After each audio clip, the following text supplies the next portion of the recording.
আসসালামু আলাইকুম। হাসনাহিনা গার্ডেনের পক্ষ থেকে সবাইকে স্বাগতম। আমার গার্ডেনে এই মুহূর্তে আমার রঙ্গন ফুলের গাছের ভিডিওটা নিয়ে এসেছি।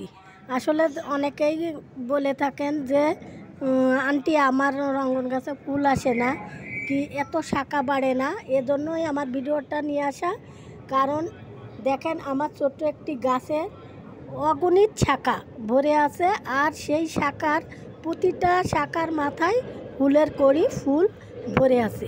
আসলে যাদেরই গার্ডেন আছে না কেন, দেশ গ্রামে হোক, মফস্বলে কিংবা শহরে, ছাদে এরকম একটা রঙ্গন গাছ যদি থাকে আর সেই ছাদে বাগানে যদি এরকম ফুল ফুটে থাকে, আসলে খুবই সুন্দর লাগে।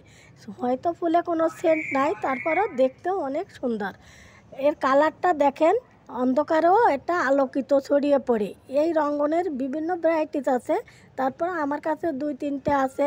এই একটার ভিডিও নিয়ে এসেছি, কারণ এটার অনেক ফুল ফুটে ধরেও গেছে। আপনারা শাখাগুলো দেখবেন, আমি কেটে যে ফুলটা এসেছিল সেই ফুলের শাখাগুলো কেটে দিছি। এরপরও মাশাআল্লাহ আমার গাছে দেখেন এখনও থোকায় থোকায় অনেক ফুল ধরে আছে। এছাড়াও কড়িও আছে, দেখেন এদিকেও এরকম থোকায় থোকায় ফুলে ভরে আছে। দেখেন আসলে দেখতে কত সুন্দর, আর এর প্রতিটা শাখায় দেখেন কড়ি ভরে আছে। তা আমরা যদি এভাবেই প্রতিটা শাখা কড়ি এবং ফুল পেতে চাই, তাহলে এর পরিচর্যাটা কিভাবে করব। আর এছাড়াও যে কোনো গাছের সর্বপ্রথম যে বিষয়টা আসে যে শাখা বৃদ্ধি যদি করা হয়, তাহলে অবশ্যই সেই গাছে ঝাঁকড়ালো হয়ে ওঠে এবং সেই গাছটিতে ফুলের পরিমাণ কি ফলের পরিমাণ দ্বিগুণ বেড়ে যায়। তা আমার প্রতিটা শাখা লক্ষ্য করলে দেখবেন এই যে কড়ি এসে গেছে। এছাড়াও যে শাখাগুলো এই যে লক্ষ্য করলে দেখবেন এরকম কড়িতে ভরে আছে প্রতিটা শাখায়। দেখেন এটাও লক্ষ্য করলে দেখবেন কি সুন্দর কড়ি চলে আসছে।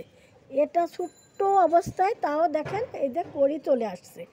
আর যেগুলোকে কড়ি এসে গেছে মানে ফুলও ফুটে গেছে, সেগুলো আমরা যে পদ্ধতিটা অবলম্বন করব, যেটা যে আমার ফুলটা যদি একটা শাখায় আগে ফুটে যায়, সেই শাখাটা আমরা যখনই ফুলটা শুকিয়ে ধরে যাবে তখনই এই দেখেন লক্ষ্য করলে বলবেন আমার এই মাথাগুলো কেটে দেওয়া, কারণ এটা ফুল হয়ে ধরে গেছে। এটা কেটে দিছি, সাথে সাথে এর পাশ থেকে যে শাখাগুলো বেরোবে ওটাও অটোমেটিক ফুল এসে যাবে। দেখেন এর শাখায়ও এরকম ফুল। এরপরে দেখেন ছোটো কুড়ি পাতা আসছে, তার ভিতরেও ওই যে লক্ষ্য করলে বোঝা যাবে ওই যে ফুলের কড়িটা চলে আসছে। তো কোনো একটা শাখা বাদ নাই যে আমার কড়ি আসে নাই। এরপরে এগুলো ফুটবে, এখনও ফোটে নাই। প্রচণ্ড বৃষ্টি যাতে এখন ডিসেম্বর মাসে আজকে সেপ্টেম্বরের 17 তারিখ, কিন্তু 2 দিন আগে প্রচণ্ড যে বৃষ্টি হয়ে গেছে, এটা আমার ছাদেই ছিল। প্রচণ্ড বৃষ্টির কারণে এটা অনেক ফুল ঝরেও গেছে। যেহেতু এগুলো লক্ষ্য করলেই দেখবেন যে এই ফুলগুলো অনেক ঝরে গেছে, এইভাবেই ঝরে যাচ্ছে।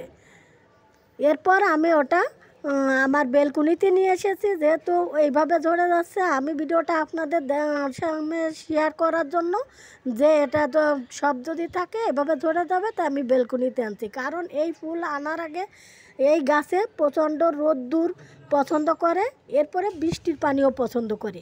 যখন আমরা এই গাছটি বৃষ্টির আগ মুহূর্তে আমরা গাছের যে পরিচর্যা করব, এটা যে খাবারটা প্রয়োগ করব, এরপর যে যে জিনিসগুলো লাগবে, প্রথম আছে আমরা এতে একটা খাবার প্রয়োগ করব যেটায় পটাশিয়াম বেশি থাকে। এটা আমরা স্বাভাবিকভাবে জৈব পটাশিয়ামটা ব্যবহার করতে পারি। বাসায় যে কলা খেয়ে থাকি, ওই কলার খোসা শুকিয়ে গুঁড়া করে তারপর সেটাও প্রয়োগ করতে পারি, এবং ওই পাকা কলার খোসা কেটে টুকরো করে ভিজিয়ে রেখে ওটাও 3-4 দিন পরে ওই পানিটাও প্রয়োগ করতে পারি। এরপরে ডিমের খোসা গুঁড়ি যদি ওই গুঁড়াটা আমরা পাশে দিয়ে দিই, তাতে ক্যালসিয়ামও পাবে গাছে, পটাশিয়ামও পাবে।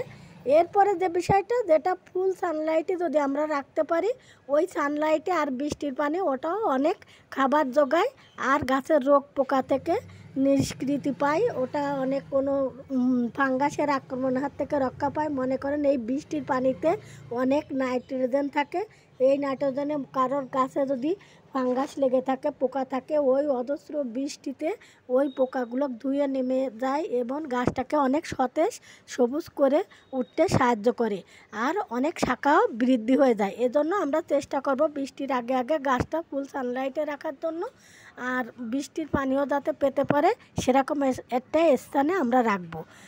এরপরে ফুলের কড়ি যখন আমরা দেখব এভাবে ফুলের কড়ি এসে গেছে, তখন আর গাছে কোনো খাবার প্রয়োগ করব না, কারণ তখন যদি খাবার প্রয়োগ করি তখন নাইট্রোজেন জাতীয় খাবার মোটেও দেবো না, তখন গাছটা খালি সতেজ হয়ে উঠবে, এই ফুল ফুটতে কোনো সাহায্য করবে না, তখন ওরা গাছকে সতেজ করার চেষ্টা করবে। এজন্য আমরা লক্ষ্য করব ওই টাইমটা কোনো নাইট্রোজেন জাতীয় খাবার প্রয়োগ করব না। এভাবেই আমরা যদি পরিচর্যা করি।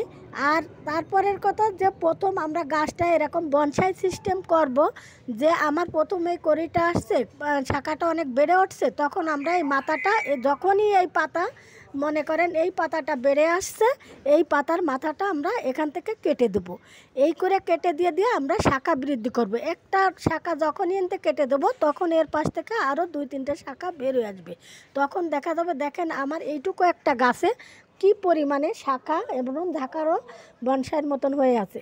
তা খালি একটা গাছ লাগালেই হবে না, গাছের পিছনে একটু পরিশ্রম করলে এই গাছটি 12 মাসকাল ফুল দিয়ে যায়। তো সেইভাবে অনেক পরিচর্যা নেই, কিন্তু আমরা এই কাটাই ছাটাইটা যদি একটু খেয়াল করি, এই চিনটা যদি করার চেষ্টা করি, তাহলে আমার গাছ অনেক ঝাঁকড়ালো হয়ে যাবে, আর যত শাখা আসবে তত শাখায় ফুল আসতেই থাকবে। মনে করেন এই ফুলগুলো যখনই ধরে যাবে তখনই এর কাণ্ডর থেকে আমরা এইখান থেকে কেটে দেবো, কেটে দিলে এর পাশ থেকে আরও 2টো শাখা বেরোয় আসবে, তাহলে আমার গাছটা আরও ঝাঁকার হবে। এইভাবে যখনই ফুল শেষ হয়ে যাবে তখনই আমরা প্রতিটা শাখা এইভাবে কেটে দেওয়ার চেষ্টা করব। যেরকম আমার এইখানে আছে, যেটা আমি এখনও কাটি নাই আপনাদের দেখানোর জন্য, যেই কড়িটার ফুল ফুটে ঝরে গেছে, এখন এই শাখাটা আমি কেটে দেবো। এভাবে দেখেন এই পাশেরটায় ফুল এসে ধরে গেছে, আমি কেটে দিছিলাম, এই পাশের ফুলের জন্য আমি ওইভাবে পুরোটা কাটতে পারি নাই, এখন আমি এইখান থেকে কেটে দেবো। এইখান থেকে কেটে দিলে দেখা যাচ্ছে এই পাতার যে পাশ থেকে 2টো শাখা বের হয়ে আসবে, 2-3টে শাখা বের আসবে। এভাবে যদি আমরা সবসময় লক্ষ্য করি, যেরকম এই যে এই শাখায় ফুল এসেছিলো, 2টায় ফুল আসার পরে আমি কিন্তু এই মাথাটা কেটে দিয়েছিলাম, একটা অনেক পরে আসছে আর একটা এইভাবে আসছে। দেখেন সাথে সাথে কাটার সাথে সাথে এর পাশ দিয়ে আবার শাখা বের হয়ে আসছে। তা আমরা এভাবেই যদি একটু কষ্ট করি, তাহলে একটু খেয়াল রাখি যে গাছের ফুলটা কখন ফুটে শেষ হয়ে গেল, ঝরে গেল, তার মাথাটা কেটে দেওয়ার চেষ্টা করি, তাহলে দেখেন আমার প্রতিটা শাখায় এইভাবে ফুলের যে দেখেন যতটা শাখায় এর পাশ থেকে কিন্তু ফুল এসেছিলো, আমি কেটে দেওয়ার পরে এই শাখাগুলো আসছে, এতটুকু শাখা ভিতর থেকে ওই যে লক্ষ্য করলে দেখা যাচ্ছে কড়িতে ভরে আছে। এই যে কড়ি এসে গেছে, এটাও কড়ি এসে গেছে।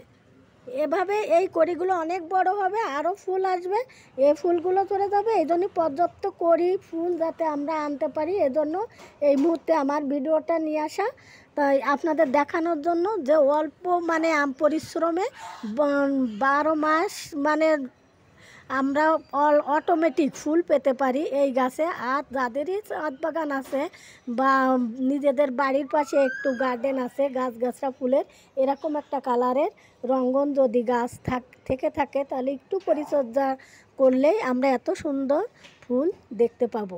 তা আমার ভিডিওটা যেখান থেকেই দেখছেন না কেন, সকলকেও অসংখ্য ধন্যবাদ। আসসালামু আলাইকুম।